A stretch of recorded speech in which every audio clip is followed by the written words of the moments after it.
নমস্কার বন্ধুরা, সবাই কেমন আছো? আশা করি খুব ভালো আছো। সুস্মিতা ডট ফ্যামিলিতে তোমাদেরকে সবাইকে স্বাগত। তো এখন আর গুড মর্নিংও বললাম না, তো কেননা 12টা বেজে গেছে সেই জন্য। তো চলো, আজকে এখন 12টা বাজে, আজকে হচ্ছে বুধবার।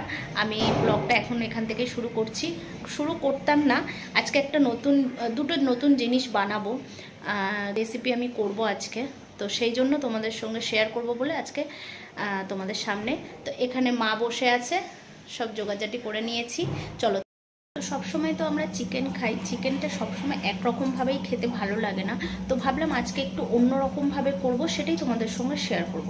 তো চলো, তোমাদের সঙ্গে আমি আগে চিকেনটা যে করব কি কি দিয়ে সেটা আমি তোমাদের সঙ্গে শেয়ার করে নিই। এখানে 500 মতন চিকেন আছে, আমি ধুয়ে সুন্দর করে নুন মাখিয়ে রেখেছি। এই যে জলটা দেখতে পাচ্ছ, জলটা ফেলে দেব পরে।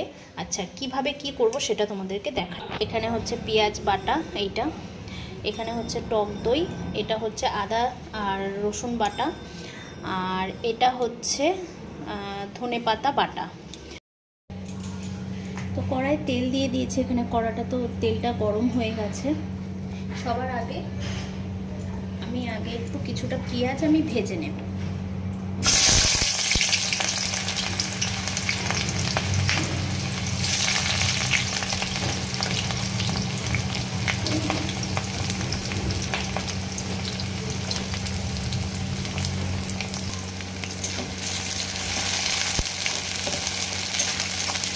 চিকেনগুলো হালকা করে একটু ভাজা করে নেব।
কিছুটা বেরেস্তা আমি এখন দিয়ে দেবো। বেরেস্তাটা না একটু কালো হয়ে গেছে, কারণ গ্যাসটা এই একটু জোরে হয়ে গেছিলো, সেই জন্য।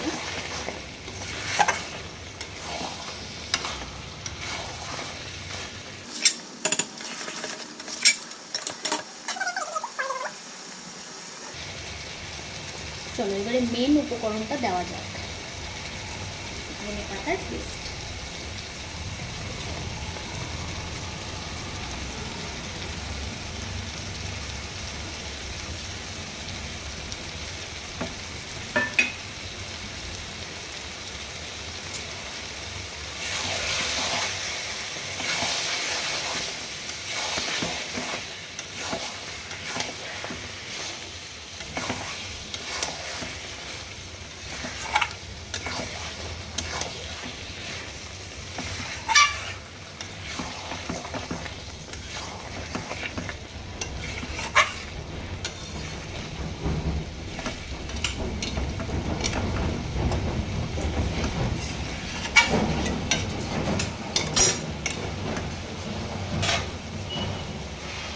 চলো আমাদের একদম চিকেন রেডি।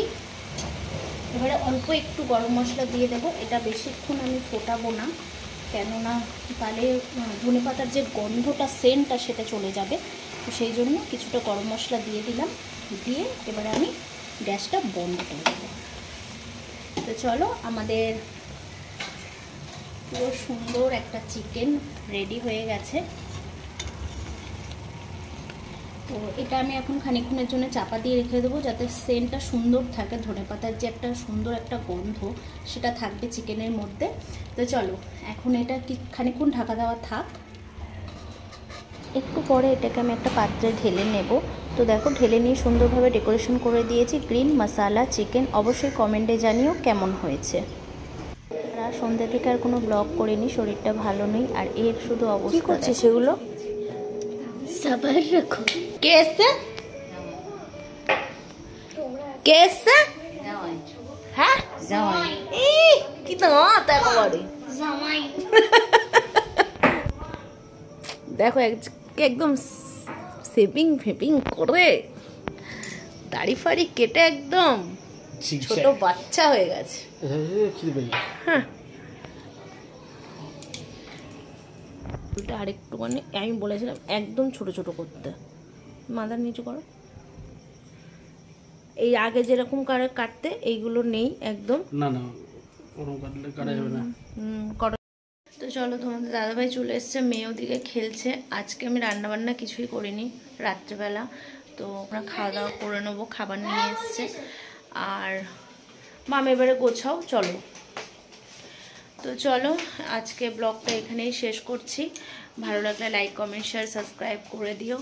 আর কি করছিস তোমরা? এর অবস্থা দেখো। ওখানে কি আছে মাম? কাজের জিনিস। কি কাজের জিনিস দেখি আমি পরে দেখাবো। তো এই যে খাবার নিয়ে এসছে, এখানে রয়েছে। তো কি নিয়ে এসছে এখন দেখি, মনে হচ্ছে তো বিরিয়ানি আছে। আর বলেছিলাম রুটি তড়কা আনতে, কেননা রুটি তড়কাটা মা খাবে, বিরিয়ানিটা মাকে দেবো না বিরিয়ানি। এই কারণেই মার আজকে আবার ফের মানে শরীরটা খারাপ, সেই জন্য রুটি আর তড়কা নিয়ে এসছে। তো রুটি আর তড়কা নিয়ে এসছে মার জন্য। আর সত্যি কথা বলতে আমার ঘাটটা খুব আজকে ব্যথা করছে, স্পন্ডালাইজের ব্যথাটা মনে হচ্ছে বেড়েছে। ও মামা ঘাড় ব্যথা করছে, হাত পা সব ঝিনঝিন মতন করছে, কেন জানি না। তো চলো আজকে ব্লগটা এখানেই শেষ করছি। সবাই ভালো রাখবে। কেন দেখো ব্লগ শেষ করতে দিচ্ছে না। ও কি করছিস তুই? ওটা এখন বাজে হচ্ছে রাত্রি 10:30। তো চলো ব্লগটা এখানেই শেষ করছি। সবাই ভালো থাকবে, সুস্থ থাকবে। ওই দেখো না বলছি কি করছে ও জানি না, তোমাদেরকে দেখাবো অবশ্যই। আমি ব্লগটা এখানে শেষ করে দিই, তারপর ও কি বানাবে আমি তোমাদের সঙ্গে শেয়ার করে দেবো সেটা। তো চলো আজকের মতন ব্লগটা এখানেই শেষ করছি। সবাই ভালো থাকবে, সুস্থ থাকবে, সবাইকে ভালো রাখবে, সুস্থ রাখবে। আর ভালো লাগলে ব্লগটা অবশ্যই লাইক কমেন্ট শেয়ার সাবস্ক্রাইব করে দেবে। আর অবশ্যই তোমরা আজকে আমাকে চিকেনটা কেমন হয়েছে সেটা কিন্তু কমেন্ট করবে। আমি জানি না বানাতে পেরেছি কি না খুব ভালোভাবে, আর তোমরা অবশ্যই কমেন্ট করো, তাতে আমি বুঝতে পারবো যে না ঠিকঠাক করেছি কি না। তো চলো আজকের মতন ব্লগটা এখানে শেষ করছি। সবাই ভালো থাকবে, সুস্থ থাকবে, টাটা, বাই বাই।